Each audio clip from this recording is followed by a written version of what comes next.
Twitch, LinkedIn Live, YouTube, Twitter, the whole dang internet, everybody. Thanks for joining us once again.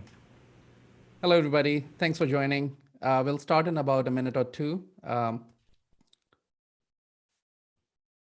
we are now live on various streams, LinkedIn, Twitter, Twitch. Basically everything. Howdy, y'all in the chat. Greetings from San Francisco to wherever you are in the world this morning. If you want in your chat window there, go ahead and tell us where you're coming from. We always like to see those. Good morning, Maine. Good morning, UK, Berlin, Portugal, Nepal, Peachtree Corners, Georgia. I feel like everywhere in Georgia is named Peachtree.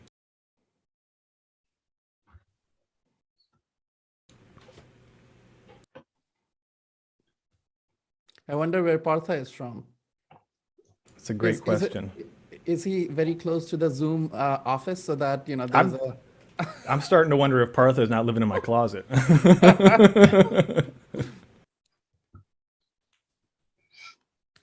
I live close to the Zoom data center. It's a great, turns out, great life hack. All right, let's get started. Hello, everybody.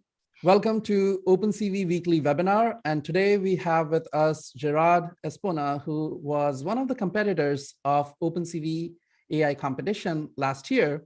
And he did some great job with Unity plugin and OpenCV AI kit.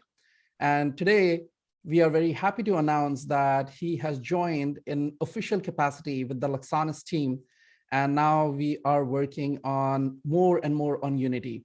So Gerard would give us an update, cool new things that you can do once with deep learning, machine learning in general, and Unity. So we'll learn a lot in this webinar. Welcome, Gerard. Hi, and yes, thank you. It's a privilege to be here today to talk about the Oak for Unity. So that's great. It's always fun. And also with us is Phil Nelson, who is the content manager at OpenCV, and he's responsible for putting all these webinars together, among many other things. Welcome, Phil. Yes. Good morning, everybody. As Satya's right, as he likes to say, it's all my fault if something goes wrong. And if something goes right, obviously it's Satya's fault. If this is your first time joining us on OpenCV Weekly Webinar, if you just need a reminder, we do a little something here every week, which is a special giveaway for those of you in the live Zoom audience. So stay tuned for that at the end of the webinar. Also, we use the Zoom Q&A functionality. So down in the corner of the screen there, at any time during the webinar, if you've got a question, you can ask it using that, and we'll do our best to work it into the flow of conversation or save about 15 minutes at the end for your questions. Yeah, and today we do have 15 minutes, we can assure you. fingers crossed. Fingers crossed. Will do my best, but... All right, let's get started. Gerard, it's your show. Cool, thank you. Let's share the screen first. So, could you see my screen? Hopefully, yes. Yes. Yeah, looks good. So, yeah. So, well, first, hi to everyone, and thanks for joining this session. And again, thanks for this opportunity to be here. It's always a privilege to talk about Oak for Unity. So, well, my name is Gerard Espona. I'm software developer and with some computer vision AI background. I don't see your faces, so now sharing. You're good. So, and today the session is about what's new with OpenCV AI Kit and Unity. And there is a lot of news. So we'll try to keep everything under 40 minutes with some demos. So we'll do let's try it. So just a little addition I want to add, that people who are looking for synthetic data in deep learning applications, AI applications in general, there's a lot of effort Unity is putting in to bring the deep learning community, the AI community in general, so that they become the platform where all the synthetic data is generated. There are many other platforms also. For example, Carla is for car simulation, but Unity, for general purpose, Unity is taking the lead. So we are glad that Oak is also in the community. Yes, definitely. So yeah, today, well, with the limited time, we'll do our best to go through some of these tools to help people on computer vision, AI. For example, they want to train their own models. So synthetic data sets will help for sure. So on this task. Okay, so first, anyway, I want to give some context for all of you to understand, why we started the development of the Unity plugin. So, as Ati just said, last year we were here also talking about creating robotic digital twins with Unity. That's why it was the core of our proposal for the OpenCV Spatial AI contest. And proudly we become finalist. And our robot called Cauda is open source, 3D printable, low-cost 5-axis robotic arm designed by Giovanni Lerda. And my part is the software part. So we thought to take Cauda to the next level thanks to spatial computer vision AI. So we designed two applications with two OTs, one for safety and collaboration. So basically, one OT camera is monitoring the robot working area. And when a person comes in, it's pausing the activity, enabling safety and collaboration. And then the user can resume the activity with hand gestures, for example. Then for the robot itself, we design a simple dynamic touch task using an object detector plus inverse kinematics. So just to push a bit the boundaries, we designed the inverse kinematics as a reinforcement learning task. So Cauda was learning how to perform inverse kinematics. That's great. And then we put everything into Oak. Just a little background. So people who do not know what a digital twin is, basically in robotics, it's a concept where people, if you have a robot, and you want to program that robot, it's not always possible for you to have that robot connected to your system or even have access to the robot if you have, let's say, a team working remotely and not all the team members have a robot. It's almost impossible to develop.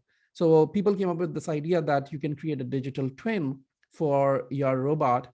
So it's a software twin. It will work exactly like the robot does. Of course, in real world, there will be some differences, but the idea is that you can use these digital twins to do most of the programming and then, fix the corner cases with the real robot. So that's the whole idea of digital twins. And that is something that Gerard and his team had implemented last time. Yes. So in the last webinar, we will go in deep in the concept. Today, anyway, we will see some examples.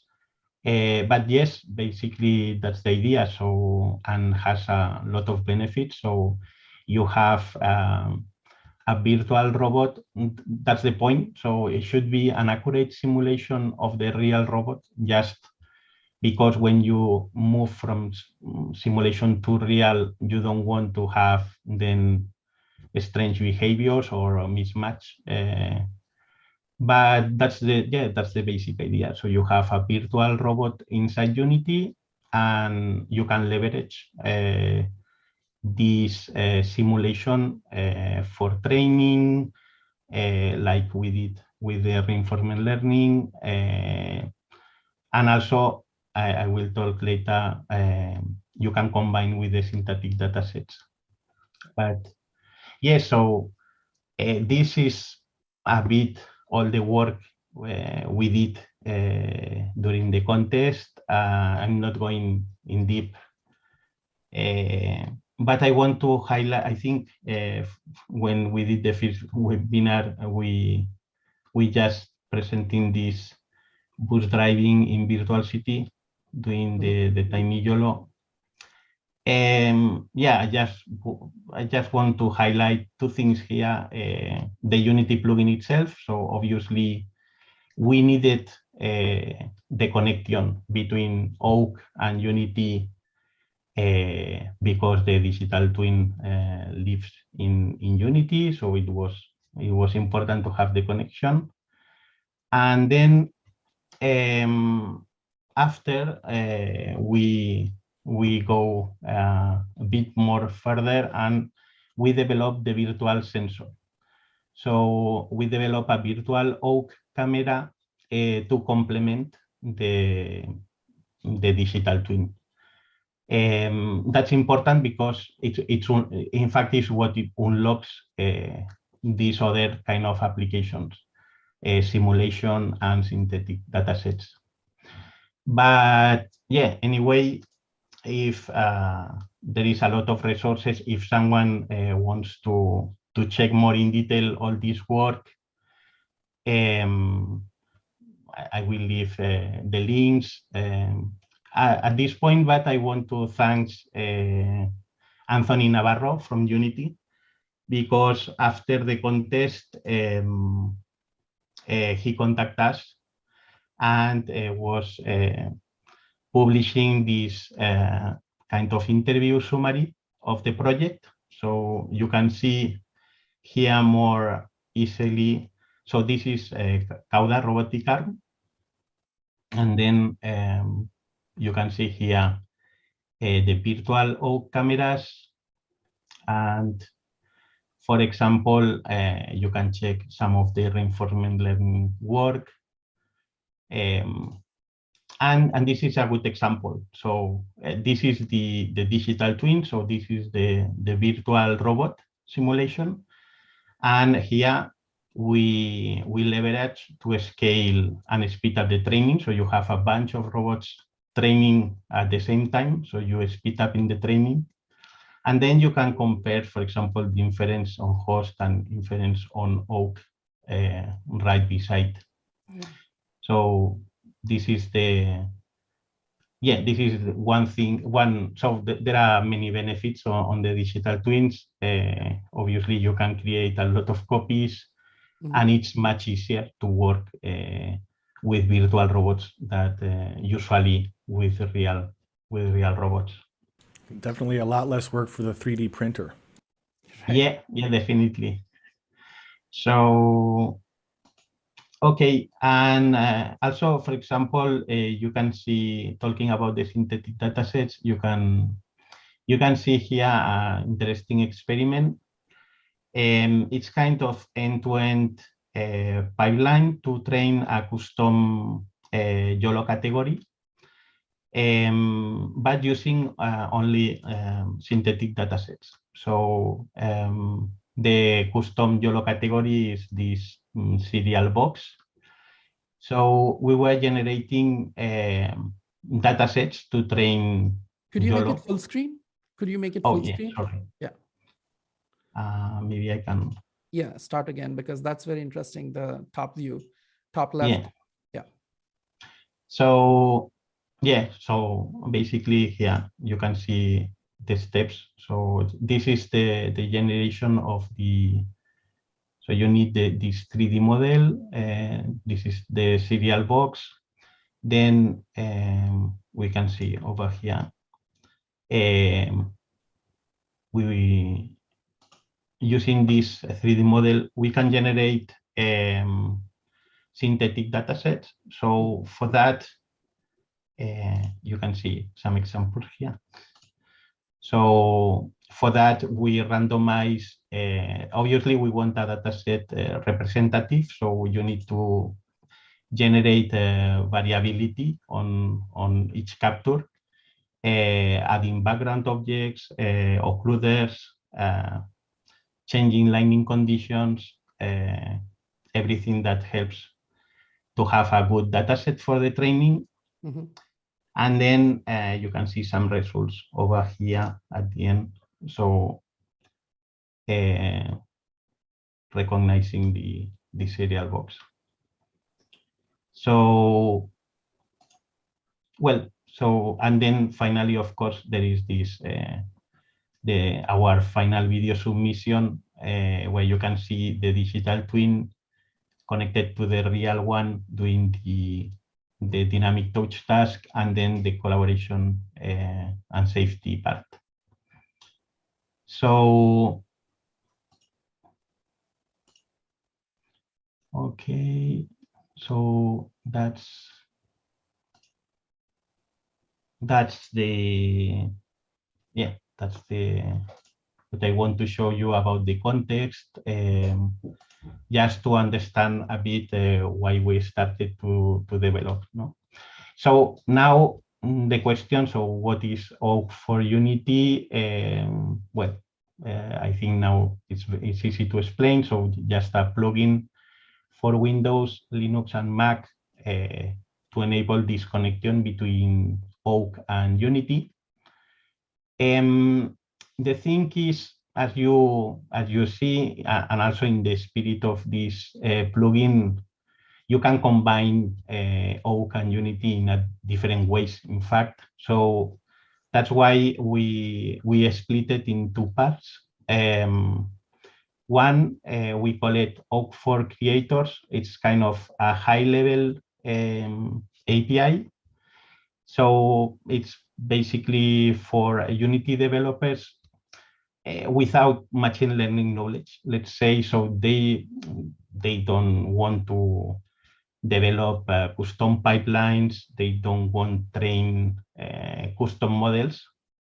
So they just want to use pre-trained models to develop applications, video games, or interactive experience with depth, hand tracking, body pose, head pose. So yeah.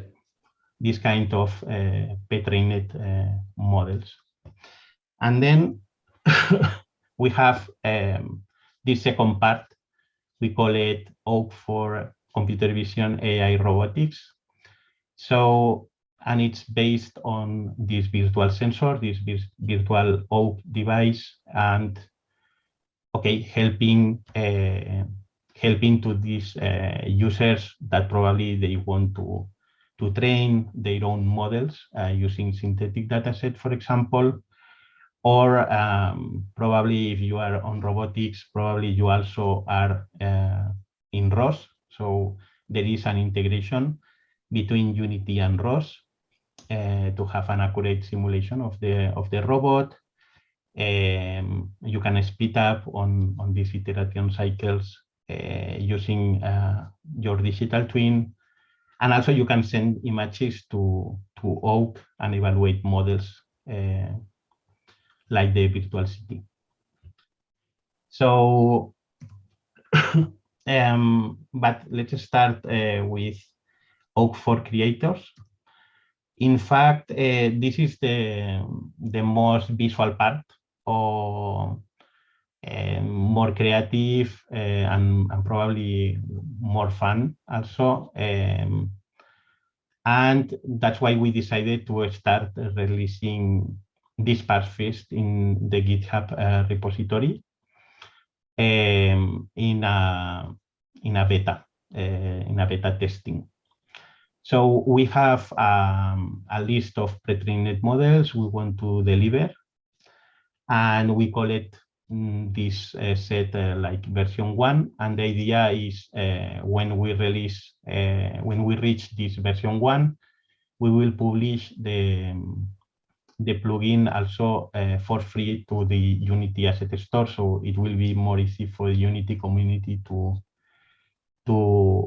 get the plugin. And by the way, I want to call everyone to join the beta.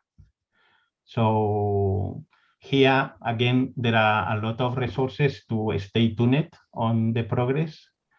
The best one is go to the repository and start follow. So I invite everyone to do it.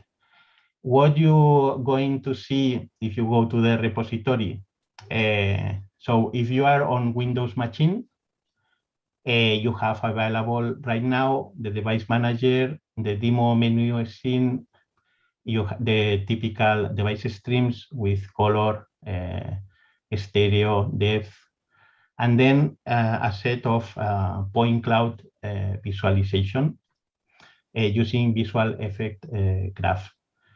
And I want to thank here to Keijiro Takahashi from Unity Japan from his amazing work on this part.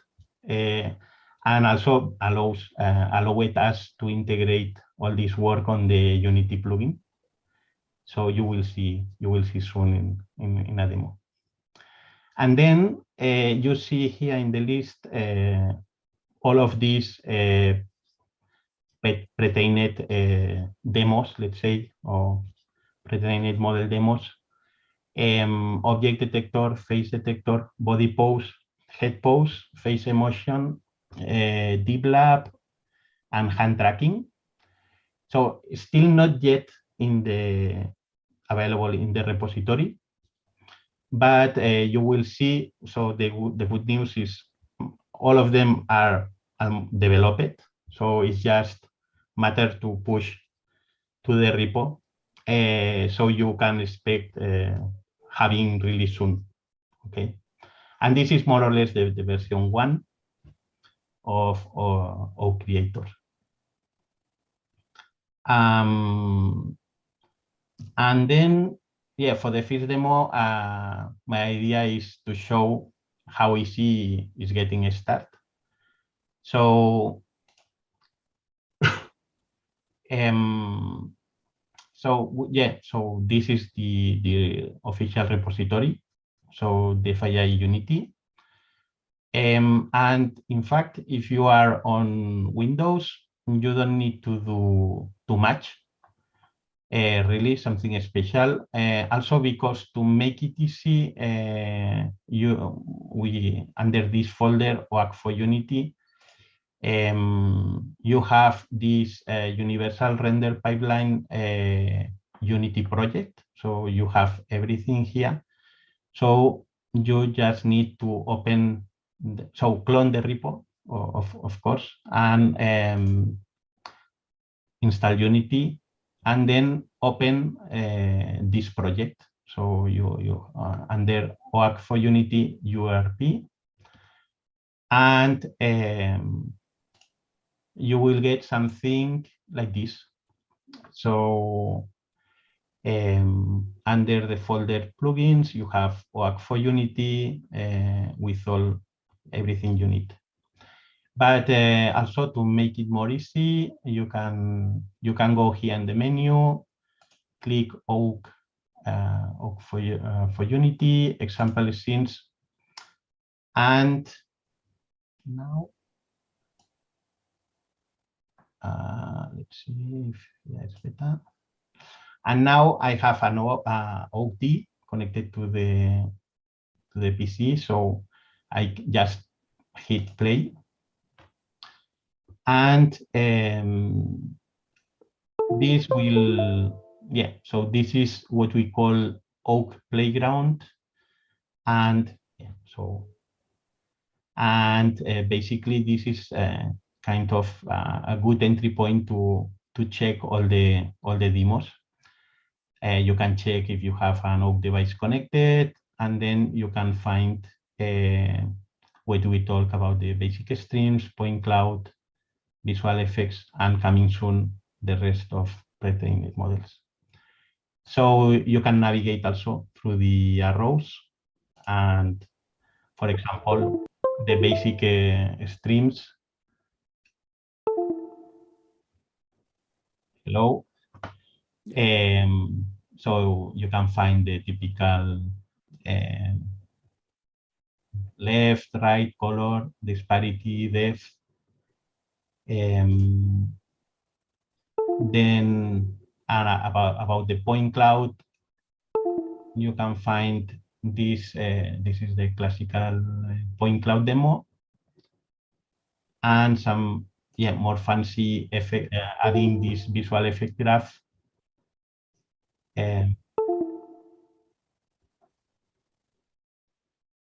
So obviously that's everybody's favorite. It's definitely the coolest looking demo on there. yes, yes, and the credits.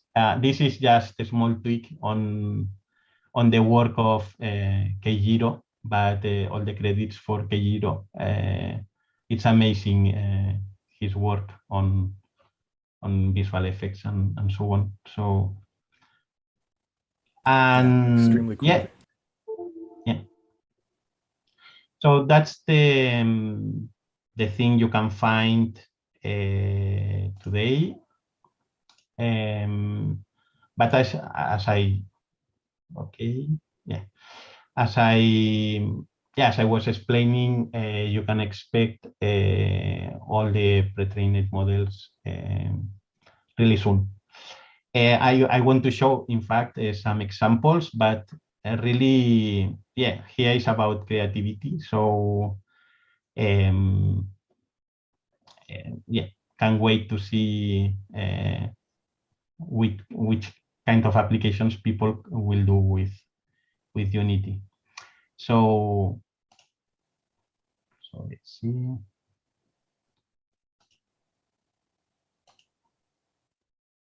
So again, calling everyone to join the beta.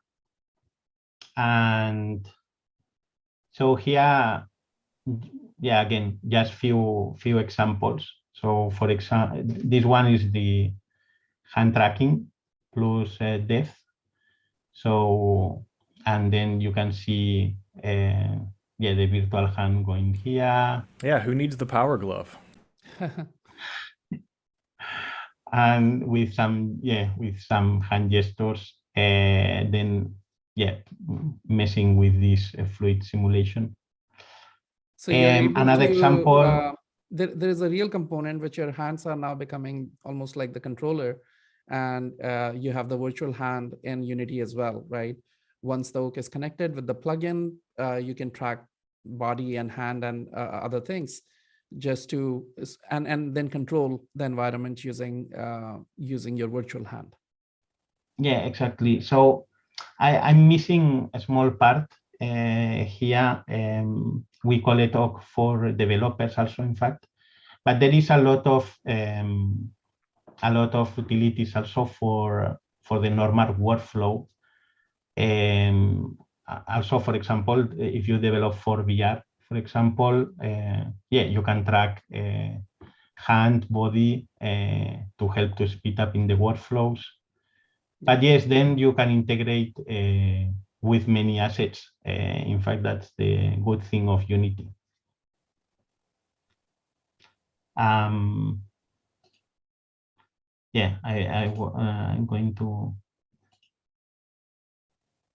So and more examples. So you can see here, this is the face emotion plus depth. So the camera starts when you, this is kind of a photo booth demo. So you can see with the depth, it's asking me to get in the right spot and then smile for get this perfect photo. Or if you're an MMA fighter, you have to scowl, right? You can't be smiling at your press conference, you know. Yes, maybe. Yeah, you could also be developing, in a game, your character could be actually responding to your emotions. Exactly. Yeah, exactly. That's a bit the idea over here. So you can see the character is, well, it's mimicking my emotions, and then when it's angry, it's doing this damage. Definitely here the possibilities are endless. So it's just a few ideas, but just the top of the iceberg. Mhm. So, and not combining, you can combine then some of these pre-trained models. So will be really fun. These are more examples. This is a funny experiment with head pose. Just going a bit different, and yeah, this one is controlling this Nautilus with also head pose, and then I think there is an old demo. Yeah, this one, the first demo with face detector controlling the airplane. So I remember when this first demo with the plane dropped on LinkedIn, and I was like, of all the things I expected to see today, a guy controlling a plane with his face was not one of them. And yes, yet here we are. yeah, exactly. So So yeah, the thing anyway. that I really like about this is that in many games initially, there was a company called Leap Motion that allowed you to, track your hands very accurately. And that's great. But, if people want other functionalities, other modalities of having a controller, then that's even better. And this is what it's doing. So yeah, I'm really excited how people are going to use it. Yeah, and that's the thing.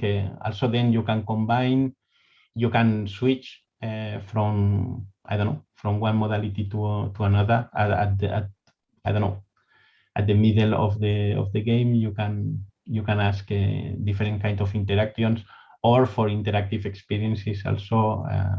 Yeah. And this one, the There's last one, also a lot of one thing we haven't mentioned here is that with the pandemic and in situations where you don't want people to be touching things with their hands, this kind of control is extremely useful in terms of mitigating the when you have to be out in the world. It's much safer to be able to use these gestural interfaces than to have to physically touch and then sanitize surfaces.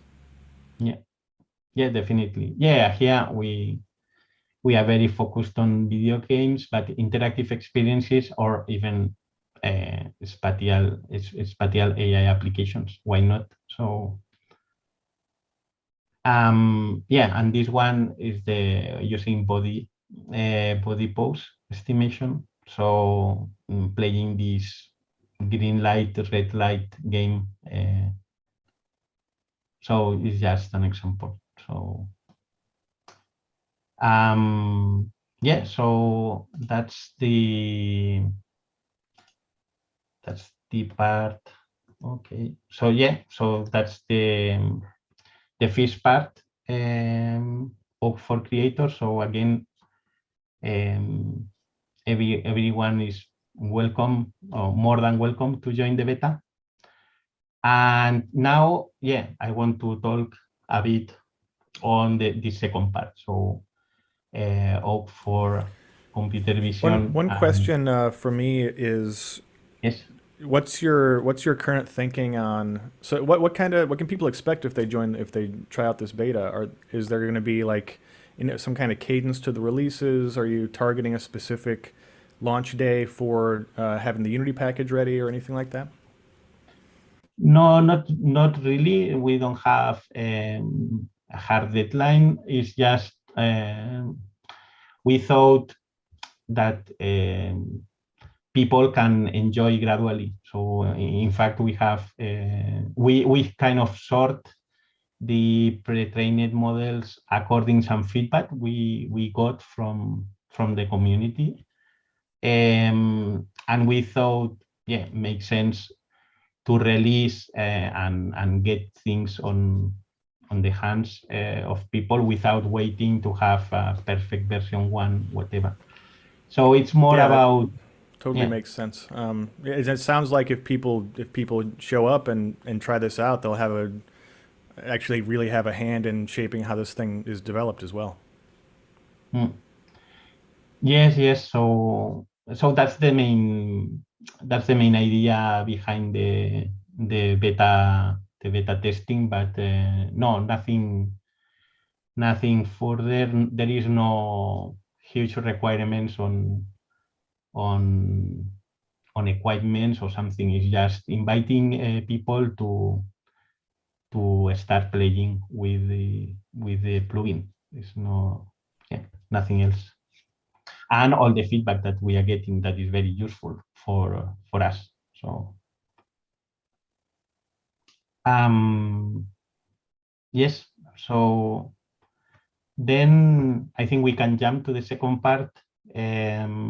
Again, this second part is maybe more low level, but here we started to integrate this virtual sensor, so the virtual O camera, with some tools that Unity is pushing forward to help on computer vision. So again, with simulation, and specifically with robotics simulation. So if you are on robotics plus ROS, there is very good resources here.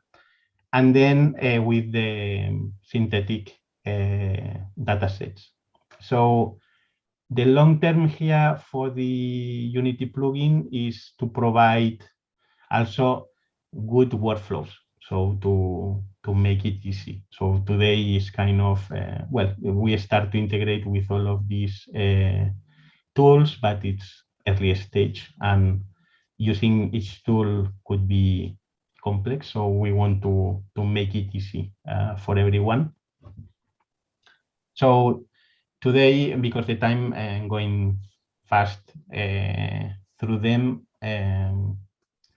so we don't have time to go in deep, but so please to maximize maybe. So you have a Unity Simulation Pro. This is a special version of Unity, headless version that you can deploy on the cloud. It's basically to scale simulations. So you can see here a virtual city, or you can see the Turtlebot going around a warehouse. Then you have a Unity Robotics Hub. This is interesting. So if you are on robotics, I want to highlight that the Oak has support for ROS. So in fact, you can run Oak pipelines inside the ROS stack. And I want to show here, for example, how it works, this integration. So for people who do not know, ROS stands for Robot Operating System. It is basically a framework which people use for developing applications for robots, or for even controlling the robots and everything. So if you are starting a career in robotics, or if you're starting developing for robots, knowing ROS is almost a requirement. So let's say it's, if you're familiar, OpenCV is the default library for computer vision. Just like that, for robotics, ROS is the default framework you need to, or library that you need to learn. Yes, so yes, exactly. So in this example, I want to show you, so you have this virtual robot that also you can import from URDF. That's the kind of robot description standard format. And here on the right, in fact, you can see is I'm running ROS in a Docker image. So And basically what you can see over here is this robot at the end is doing a pick and place task. So what I'm going to do is publish to Ross what is the position of this cube, and Ross is going to compute the movement plan to do the pick and place task. So at the end, what is happening here is that this Ross part is exactly the same you are running on the real robot. So really here you can have an accurate simulation. So the moving from simulation to real after should be easy. And the connection is happening thanks to a TCP connector here. So this is one tool interesting for anyone working on robotics. Obviously benefits, you can speed up again on development cycle using your virtual robot. It's an accurate simulation. Oak has support for ROS, so you can integrate Oak pipelines without any issues.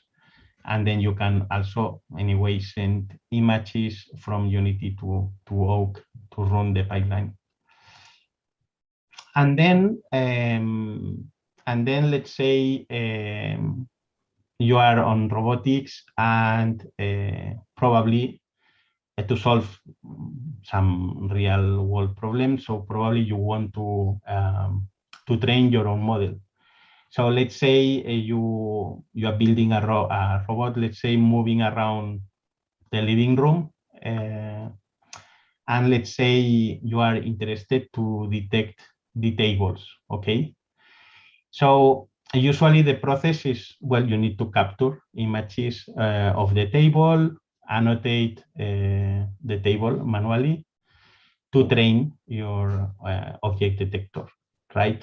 Yeah. The thing is, you want your robot to work at every home. So there is a lot of types of tables, a lot of materials, sizes, and so on. And then you want your robot to work fine at every hour of the day. So in order to have a real good data set, then you need to capture this variability on the light conditions during all day long, probably with artificial light also. And then on top you have the chairs that's occluding your table and so on. So and here is where synthetic datasets could help you to create these kind of datasets. The thing is, the captures of these images are generated by Unity. So that's why it's called synthetic. You generate usually using these photorealistic scenes. So, and because everything is inside Unity, of course, there is all data. All the data is there. So the first thing is Unity can label for us automatically. So we don't need to label to annotate the objects because Unity can do it for us. It's what is called ground truth automatic labeling.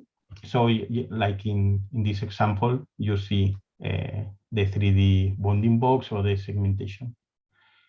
And the other interesting thing is inside Unity is really easy and easy to scale to create this variability. So it's easy to randomize the time of day, for example, or the materials. So for example, you can see an example here. Could you do full screen? Yes. Yeah. So yeah, it's a short video. So here, in each capture, you can parameterize how you want to random light conditions, objects, materials. You can randomize almost everything. And yeah, so you can create big data sets much easier than probably in real life. So I want to show here, for example, we extend to get the ground truth depth. So, and here I want to show you, in fact, the virtual sensor. So here we have a virtual oak. So you can see this is the virtual city environment, and you can see here the left and right virtual images, the color one. This is the ground truth depth, because obviously in Unity knows exactly the perfect depth of every point. So, but this one is we sent the virtual images to Oak, and we compute the real disparity, let's say, or the Oak disparity. So you can see, well, first you can see the type of labels you can get automatically using Unity. So you can get 2D bounding box, 3D bounding boxes, and then semantic segmentation. And we don't see here, but you can get also a human body key points. And then these examples, what I was commenting, so to get ground truth depth plus the real disparity, for example. So, okay. So benefits using synthetic datasets, accuracy. So you can generate big datasets and really fast, and you can scale very easily. But also you can complement, for example, real datasets with rare cases. So that usually will take you very long time to collect in real world. About the cost, obviously human manual annotation is time consuming. So having these ground truth labelers are really good.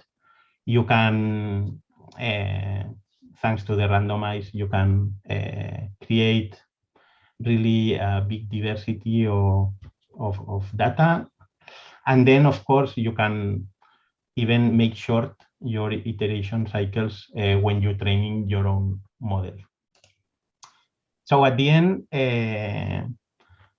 in long term, the goal here for the Unity plugin is just to make easy all of these workflows for any Oak user. So provide a complete set of randomizers, make more easy to set up scenarios and strategies for synthetic datasets, provide a set of publishers, subscribers for Oak ROS integration, provide support for cloud, then you can really scale in simulations, and provide better sensor simulation.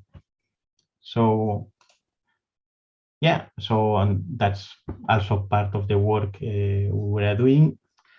And just to finish, because at this point maybe it's still difficult to okay, how to apply all of these concepts to a real use case. So we are lucky because I can share with you a real use case thanks to Grenzi. It's just a very initial work, just I think 3 weeks, 3 weeks work. But well, first I want to thank Grenzi, allows us to share all this work, and yes, and also to recognize the value of synthetic datasets and digital twin in midterm, that sometimes is not easy to see. So, but well, what is Grenzi? I think the best is to see this video.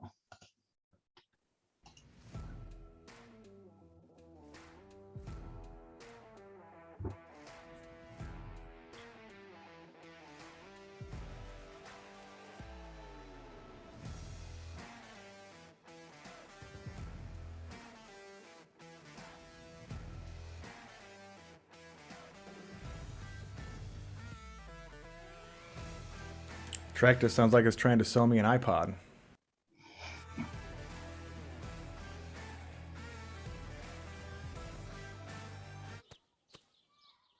Yeah.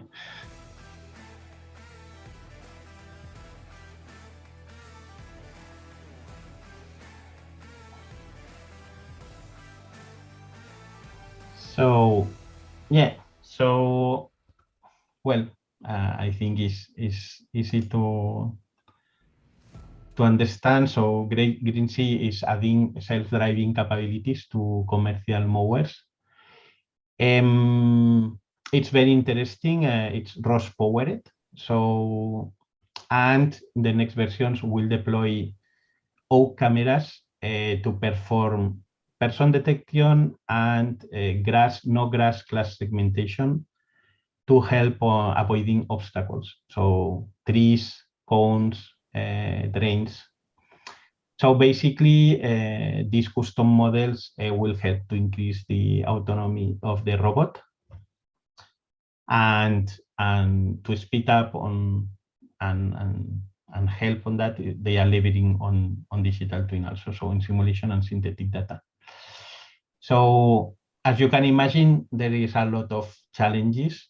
So you have deployed mowers around all US. So collect data from real world, how to really make short the iteration cycles, how to collect maybe some specific data sets, persons close to mower, for example, or collect rare data sets with enough volume, how to evaluate changes, how to improve machine learning models. So there is a lot of challenges here, and how digital twin could help on that. So first, generate using synthetic datasets. So we are starting to use automatic labeling for semantic segmentation for the grass. Also, we will create datasets focused on persons close to mower without the risk, because in Unity there is no injuries. And then with the randomizers on obstacles, background objects, time of day. But also we can, with Unity, we can help with the sensor simulation. So help with new designs when, because we have, for example, oak with white angle. So we can simulate and see the impact in Unity. Also, we can evaluate models directly on the virtual environment. And thanks to the ROS integration, we have then an accurate digital twin. And on top of that, we are creating Unity scenes based on real locations with challenging elements. So GreenC knows that this particular location has some challenging elements. So I want to show very quickly how we are helping on this topic. So we created this initial scene to evaluate the semantic segmentation. So here you can see this is the URDF import of the robot. So with the wheels, with some sensors, IMU, GPS, and the blades. And then we have this scene. So this scene has obviously grass, and then some obstacles. So here we have some rocks, some fences, some trees, and then we have this guy. So the goal is generate a data set doing the segmentation on these three categories. So if I'm hitting play.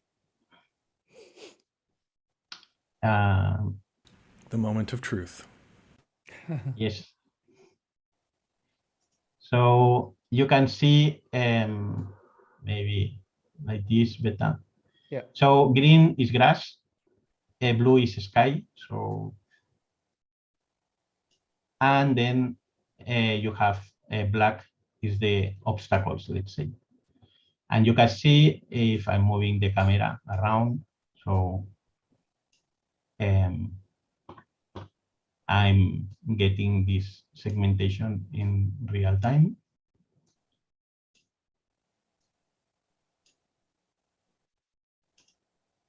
So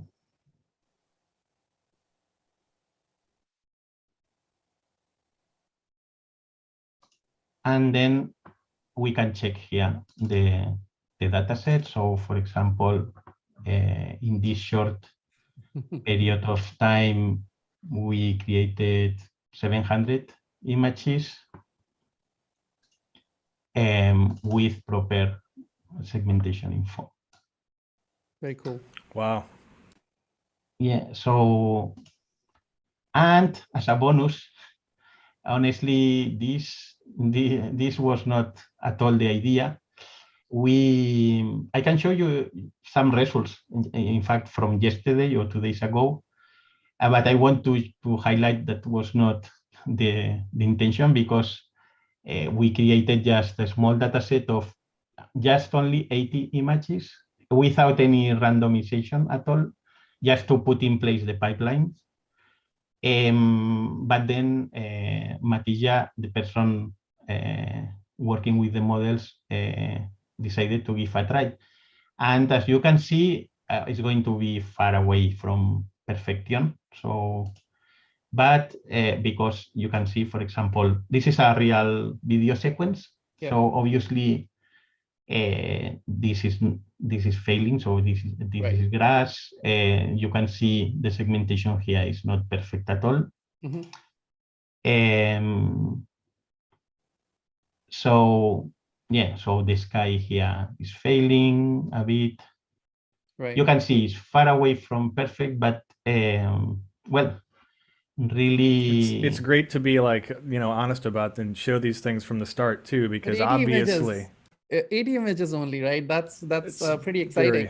yeah. Of course, it's 80, yeah, exact. That's the point. 80 matches without any kind of randomization. In fact, I was like very, very, yeah, for me it's incredible. So even this is, yeah, so at some point the trees are working pretty well, in fact. Yeah, and not just 80 some, images, but 80 synthetic images on a real life scene. Yeah. To do this well as a first try is pretty dang cool. It's yeah, it's really promising. So you can imagine, I mean usually, I don't know, I can generate 100K images in few hours. So Yeah. with proper randomization, I mean it's so this is good example of, okay, you can see the sky is failing here, segmentation here is not perfect, this is not grass, and this cone, yeah, more or less, but yeah, but in general, you can see. Right. You can And the see other thing is that, sometimes in some applications, you can actually create good results by overfitting to the model. Usually in deep learning, and we don't want overfitting. We want our models to generalize, but that's only most of the time, right? There are certain cases where you actually want your model to overfit. For example, you're creating an application where it is for a very specific setup, right? So let's say, you're building in a manufacturing environment, right? You are in a manufacturing environment, that things are going to be constant, right? In that case, you don't want to build a general purpose object detector. You may actually have an object detector specifically for that particular environment, right? Now, in your example, for example, you could think about, let's say it's a golf course or something. I don't know what that scene was, but let's say it was a golf course, right? In that case, these are big properties, and a single lawn mowing contract would be, I don't know, $100,000 a year or something like that, right? It would be expensive. So you might as well create things specifically for them, right? So of course you have a general model, but then you overfit on their data by creating these synthetic data sets specifically for their particular, golf course. And that's that That's- can actually boost up performance for this specific golf course quite a bit. Yeah. That's exactly the approach. In fact, so I had no time here to show more about the strategy for the obstacles, for example. But Yeah. Grenzy has very clear. So what are the type of common objects you can find? So it's not about to create some crazy general model maybe for everything, because it's true. It's and that's why, for example, we started to create Unity scenes based on real locations. Yeah. So Grenzy has located some real locations from customers that have some particularities, some challenging items. So we use them to simulate and to improve on these examples also. It's also fascinating how quickly this idea has has been taken up. For example, we had Scythe Robotics on our show earlier, and Grenzy is another company. There's another company we are working with, I cannot talk about, which is also in this in the space of outdoor Autonomous lawnmowers. lawn care. Yeah. And they're all slightly different. They're taking slightly different approaches. Sometimes, like Scythe Robotics is building its own robots, right? And this company that you're talking about, I don't know whether they build their own robots or they are actually, there are some other companies that are not actually building their own robots. They're using existing robots and upgrading those robots to work in a general case, right? But this idea of autonomous robots is taking off in a big way, I would say. I mean, earlier, if you think about it, just 5 years back, the only autonomous robots we saw in daily use were the Roombas, right? And they were also pretty dumb. They were based on this touch sensor, and they would just go randomly around the house, bumping into everything, and finally figure out the structure of the house. Sort of like me first thing in the morning. But now these ones are these are smart ones, right? They are actually analyzing the scene. So I'm very bullish on robotics, like computer vision for robotics. So yeah, sorry to interrupt this very interesting conversation. We still got to do our giveaway. We're past 10. Let's do it. Sorry. I'm sorry. It's okay. So if this is your first time joining us, this is we do a giveaway at the end of the show here based on a trivia question generated from the slides earlier in the webinar. So if you're in the Zoom chat, you'll be able to answer this question, and the first one to answer this question in the Zoom chat window will win. Would you like to tell them what they'll win, Satya? Yeah, you will win an Oak D light. I usually have it on my table, but I cannot find it right now. But Oak D, I got one right here. Look at this guy. It's even got the bumper case on it. Yep. Yeah. So it's a depth camera with neural inference. It's a spatial AI camera that it's the little sister of Oak D that Gerard was talking about. So great camera. Yes, exactly. And so if you've recently won our trivia giveaway, please do not answer. Let other people have a chance to win here. I'm looking at you, Partha. So earlier in the webinar, Gerard showed us a couple of different robots using this technology, one of which was a little small robot that is ROS-powered, not the lawnmower. What is the name of that little robot we saw earlier? Oh, we got one already. Turtlebot, David Wheeler is our winner this week. David, please send one email to phil@opencv.org, and we will make sure that you get your Oak D light. Congratulations.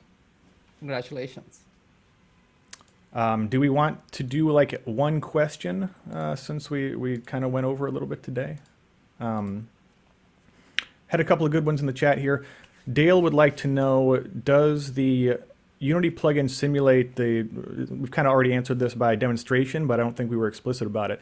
Does it simulate the RGB, mono 1 and 2, disparity, and depth feeds? And does it include any way to, say, generate noise in a more real-life way than you would normally get under a simulator? Yeah, well, that's a very good question. So I can explain. So currently with Unity, you can simulate pretty good the camera kind of parameters, physical parameters. So you can, there is even a kind of a physical camera where you can go deep on some parameters like, well, easy ones, field of view, but even you can go to the sensor size and so on. But there is some limits, okay, for this. So currently in the implementation of the virtual oak, I'm simulating the three cameras, of course, the right, left, and color with the specs of the real camera, of course. But about noise, I'm going more. So, but for example, you cannot yet simulate directly disparity. For example, real out disparity. So that's why in my example, what I was doing was sending the virtual images to the real oak and compute the disparity there. I cannot share too much on it here, but we are working close to the Unity robotic hub because they are working a lot in deep simulation of sensors. And I cannot share too much because there is an NDA and so on. So there is a close collaboration here. So that's why in more midterm, I added this improved sensor simulation on the roadmap, because I expect, yes, you will have a real simulation inside Unity of disparity and more, difficult. Real things life is to very simulate noisy. like noise. Yes. Yeah. So Thanks. Well, I think we got time for one more. Murat would like to know, where would you tell people who are looking to just get started with synthetic data, where would you send them to start from scratch if they have a little bit of knowledge about machine learning already and maybe know some code? Where's the best place to learn, in your opinion? well, I would say, it's difficult also to answer. I would say, anyway, the first place to see is the repo of Unity on computer vision, and they call it perception package. So they have some good examples, and I think I have the link over there. So for example, to train, they have an example to generate a synthetic data set based on supermarket items, for example. Recently, Unity team released also another project for a human annotation for call it peoples and people, where they randomize a lot on persons. Okay, both are good projects, so you can download the Unity project and run by yourself. There is some documentation. Anyway, I want to advise that it's kind of an early stage. So Unity perception package is still alpha, so in preview mode, whatever. So, but it's a good place to start to see some examples how they randomize, for example. So when you hit play and they start to generate these crazy images, to understand how they randomize the parameters for that. I would say this could be a good place. That's great. Awesome. Yeah, thanks for that. It's 10:10. Satya, you want to take us home? Yeah, thanks a lot, Gerard. This was a fascinating talk, especially the last 20 minutes or so. It was eye-opening. And I like to say that people, if you want great careers, you should be working at the intersection of two fields. But here, with this thing, there are three fields taking off. One is artificial intelligence, AR, VR, and robotics. These are all in sync. They are, I believe that they are all three of them. The time has come that they are all taking off. And if you work in this area that Gerard just explained, it is the intersection of all these three things, which, if you develop skills in these three things, it's going to be a great career. You'll have not only great career, you'll also be working on fascinating, interesting stuff. So yeah, get your hands on this. Thank you so much, Gerard, for this illuminating us with all the various tools available, all the various techniques. And thanks as always, Phil, for organizing this. And last but not the least, thank you, our audience. It really means a lot to us that you guys show up every week and we have something to say, something to share. That's it. Thank you so much. Thanks, everybody. It was a pleasure. Join us next week for part 2 of our Snowman Detector / History of YOLO, hosted by our own Dr. Satya Malik. All right. See you next week. Bye.